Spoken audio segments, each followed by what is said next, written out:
ബാറക്കുമോർ. ത്രിയേക ദൈവ തിരുനാമത്തിന് മഹത്വം. കീഴിലം സെന്റ് തോമസ് ധ്യാന കേന്ദ്രം വിശ്വാസികൾക്കു വേണ്ടി പ്രാർത്ഥനയോടെ ഒരുക്കുന്ന ഈ അനുഗ്രഹീത ദൈവവചന ശുശ്രൂഷയിലേക്ക് സ്നേഹപൂർവ്വം ഏവരെയും സ്വാഗതം ചെയ്യുന്നു.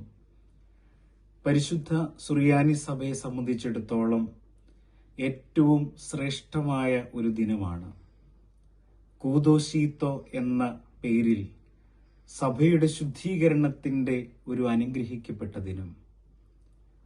പരിശുദ്ധ സഭയ്ക്കു വേണ്ടി, സത്യവിശ്വാസത്തിനു വേണ്ടി, ദൈവവചനത്തിലൂടെ, സത്യ ആരാധനയുടെ അനുഭവത്തിലൂടെ വിശ്വാസ സമൂഹത്തെ നയിച്ച പുണ്യപ്പെട്ട പിതാക്കന്മാരായ മോർ ഗ്രിഗോറിയോസ് കൊച്ചുതിരുമേനിയുടെ ചാത്തുരുത്തിൽ കൊച്ചുതിരുമേനിയുടെ അനുഗ്രഹീതമായ ഓർമ്മയുടെ ദിനം.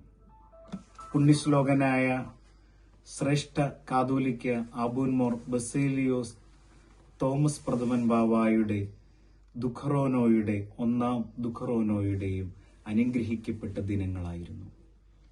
സ്നേഹമുള്ളവരെ, ഇന്ന് പരിശുദ്ധ സഭയ്ക്കു വേണ്ടി പിതാക്കന്മാർ ക്രമീകരിച്ചിട്ടുള്ള വചനഭാഗം അറിയിപ്പുകാരനായ ശുദ്ധമുള്ള മാർക്കോസ് സബ്രോനോ എഴുതിയ രക്ഷാസുവിശേഷം 8-ാം അധ്യായം 27 മുതൽ 33 വരെയുള്ള തിരുവചന ഭാഗങ്ങളാണ്.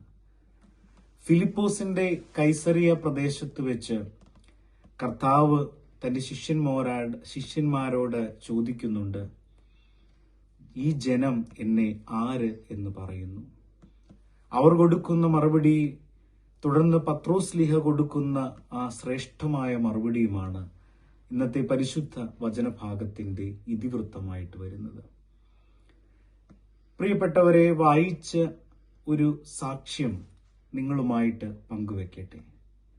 ഒരമ്മയുടെ വേദനിപ്പിക്കുന്ന ഹൃദയവേദനയോടെയുള്ള ഒരു വാക്കാണത്. വർഷങ്ങൾക്ക് മുമ്പ് ചില മിഷണറിമാർ ഒരു പ്രദേശത്തേക്ക് കടന്നു ചെന്ന് അവിടെ ഈ അമ്മയുടെ മകൻ ചെറുപ്രായത്തിലായിരുന്നപ്പോൾ, കാലുകളില്ലാത്ത ആ വേദനയുടെ അനുഭവത്തിലായിരുന്ന സമയങ്ങളിൽ ആ മകന് ഈ മിഷണറിമാരുടെ പ്രവർത്തനങ്ങളിലൂടെ കൃത്രിമമായ കാലുകൾ ലഭിച്ചു. ഈ കാലുകൾ വെച്ച് അവൻ വളർന്നു, പഠിച്ചു, വലുതായി. ഈ മിഷണറിമാർ തിരിച്ചുപോയി. വർഷങ്ങൾ കഴിഞ്ഞ് ഇതേ മിഷണറി പ്രസ്ഥാനത്തിൽ നിന്ന് മറ്റു ചില മിഷണറിമാർ കടന്നു വന്നു. അപ്പോൾ അവർക്ക് ലഭിച്ച അറിവനുസരിച്ച് ഈ മാതാവിന്റെ മകന് കൃത്രിമ കാൽ കൊടുത്തതെല്ലാം ഇവർക്കറിയാമായിരുന്നു. അവർ ആ മാതാവിന്റെ ഭവനം തേടി ആ മകനെ കാണുവാൻ, വലുതായവൻ അവനെ കാണുവാൻ വേണ്ടി അവിടേക്ക് ചെല്ലുമ്പോൾ ആ അമ്മ ഹൃദയവേദനയോടെ പറയുകയാണ്, നിങ്ങൾ അവന് കാലുകൾ കൊടുത്തു, പക്ഷേ എപ്രകാരം നടത്തണമെന്ന് പഠിപ്പിക്കുന്നതിൽ ഞങ്ങൾക്ക് വീഴ്ച പറ്റി. സ്നേഹമുള്ളവരെ, ക്രിസ്തീയ ജീവിതം എന്ന് പറയുന്നത് ക്രിസ്തുവിലൂടെ ക്രിസ്തുവിനോടൊപ്പം നടക്കുന്ന ആത്മീകമായിരിക്കുന്ന ചില യാത്രകളാണ്. അതാണ് ക്രിസ്തീയത എന്ന് പറയുന്നത്. അപ്പോൾ ക്രിസ്തുവിനോടൊപ്പം സഞ്ചരിച്ച ജനസമൂഹത്തോട് ക്രിസ്തു ചോദിക്കുകയാണ്, നിങ്ങൾ എന്നെ ആരെന്ന് പറയുന്നു? പ്രിയപ്പെട്ടവരെ, ക്രിസ്തുവിനോടൊപ്പം യാത്ര ചെയ്യണമെങ്കിൽ നാം ആരെയാണോ അനുധാവനം ചെയ്യുന്നത്, ആ ക്രിസ്തു എനിക്ക് ആര് എന്ന് നമ്മൾ തിരിച്ചറിയണം. ഞാനെന്റെ വാക്കുകളെ ചുരുക്കുകയാണ്. പരിശുദ്ധനായിരിക്കുന്ന പത്രോസ് അപ്പോസ്തോലൻ, ശ്ലീഹന്മാരിൽ തലവൻ, ആ പത്രോസ് അപ്പോസ്തോലൻ ക്രിസ്തുവിന്റെ ദൈവത്വത്തെയാണ് ഇവിടെ ഏറ്റുപറയുന്നത്. നീ ദൈവത്തിന്റെ അഭിഷിക്തൻ മശിഹയാണ്. 29-ാമത്തെ വചനം അപ്രകാരമാണ്.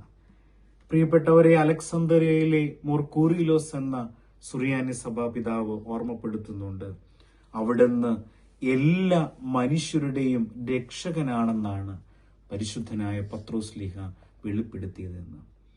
അപ്രകാരം ക്രിസ്തു എന്റെ രക്ഷകനാണെന്ന് ഞാൻ ഉള്ളിൽ തിരിച്ചറിഞ്ഞ് ആ വചനത്തിൽ വിശ്വസിച്ച് ആ വചനത്തിന്റെ അനുഭവത്തിലൂടെ എന്റെ യാത്രകളെ ക്രമീകരിക്കുമ്പോൾ എന്റെ ജീവിതം ക്രിസ്തുവിനോട് ഒപ്പമുള്ളതായിത്തീരും.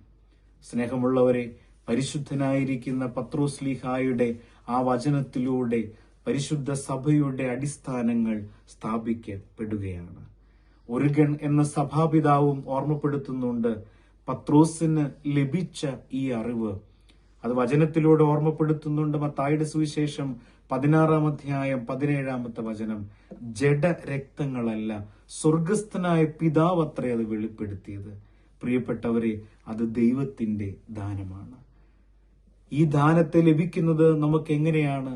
സദൃശ്യവാക്യങ്ങളിൽ ഓർമ്മപ്പെടുത്തുന്നുണ്ട്, യഹോവ ഭക്തി ജ്ഞാനത്തിന്റെ ആരംഭമാണ്. ക്രിസ്തുവിലുള്ള ആ ഭക്തി, ക്രിസ്തുവിനോടുള്ള ആ വലിയ സ്നേഹത്തിന്റെ ആഴമായ അനുഭവത്തിൽ നിന്ന് ഉയർന്നു വരുന്ന ഭക്തി, അത് ക്രിസ്തുവിന്റെ പാതകളിലൂടെ ചരിക്കുവാൻ നമുക്ക് ഓരോരുത്തർക്കും സാധിക്കുന്നു. പ്രിയപ്പെട്ടവരെ, ഇത് ദിവ്യമായ ഒരു കാഴ്ചപ്പാടാണ്. നമുക്കുള്ള അറിവുകളും നമ്മൾ പ്രകാശിപ്പിക്കണം. സഭ ക്രിസ്തുവിന്റെ ശരീരമാണ്. ക്രിസ്തുവിന്റെ ശരീരത്തിലെ ആ തലയാകുന്ന ക്രിസ്തുവിന്റെ ശരീരത്തിലെ വിവിധ അവയവങ്ങളാണ് നമ്മൾ ഓരോരുത്തരും എന്ന് തിരിച്ചറിഞ്ഞ് നമ്മുടെ ഓരോ ദൗത്യങ്ങളും ശ്രദ്ധയോടെ ക്രിസ്തുവിന് വേണ്ടി ആക്കി തീർക്കുവാൻ നമുക്കിടയായി തീരണം. വ്യക്തിപരമായ ഒരു ക്രിസ്തു അന്വേഷണം, ക്രിസ്തു എന്റെ ജീവിതത്തിൽ എനിക്ക് ആരെന്ന് ഞാൻ കണ്ടെത്തണം. അപ്രകാരമാകുമ്പോൾ നമ്മുടെ ജീവിതങ്ങൾ കൂടുതൽ അനുഗ്രഹിക്കപ്പെടും.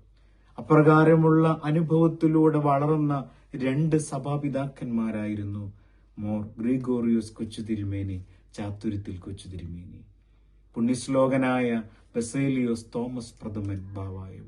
ഇവരെല്ലാം പരിശുദ്ധങ്ങളായിരുന്ന രത്നങ്ങളായിരുന്നു. എങ്ങനെയാണ് ഒരു രത്നം രൂപപ്പെടുന്നത്? ഭൂമിക്കടിയിൽ വലിയ ശക്തമായ കൊടും ചൂടിൽ, വലിയ സമ്മർദ്ദങ്ങളുടെ കൊടിയ ശീതത്തിന്റെ എല്ലാം ഇടയിൽ ആ പരുവപ്പെടലിലൂടെ രൂപപ്പെട്ട രത്നം. അവരുടെ ജീവിതത്തിലും സത്യവിശ്വാസത്തിനു വേണ്ടി വലിയ ത്യാഗങ്ങൾ സഹിച്ച അനുഭവം, പ്രതിസന്ധികൾ, പ്രലോഭനങ്ങൾ, രോഗങ്ങൾ, ഇതിന്റെ എല്ലാം നടുവിൽ രൂപപ്പെട്ട പുണ്യപ്പെട്ട ജീവിതങ്ങൾ. ഈ ജീവിതം നമുക്ക് വലിയ മാതൃകയാണ്. ആ പരിശുദ്ധ പിതാക്കന്മാരുടെ മധ്യസ്ഥതയിലൂടെ നമ്മൾ അനുഗ്രഹിക്കപ്പെട്ടവരാണ്. ഞാൻ എൻ്റെ വാക്കുകളെ ചുരുക്കുമ്പോൾ, ക്രിസ്തുവിനോടൊപ്പം യാത്ര ചെയ്യുന്ന ജീവിതങ്ങളാണ് ശുദ്ധീകരിക്കപ്പെട്ട ജീവിതങ്ങളായി മാറുന്നത്. അങ്ങനെ ശുദ്ധീകരിക്കപ്പെട്ട ജീവിതം നയിക്കാൻ സ്വർഗത്തിലെ ദൈവം നമുക്ക് കൃപ നൽകട്ടെ. ദൈവനാമം മഹത്വപ്പെടട്ടെ. ആമേൻ.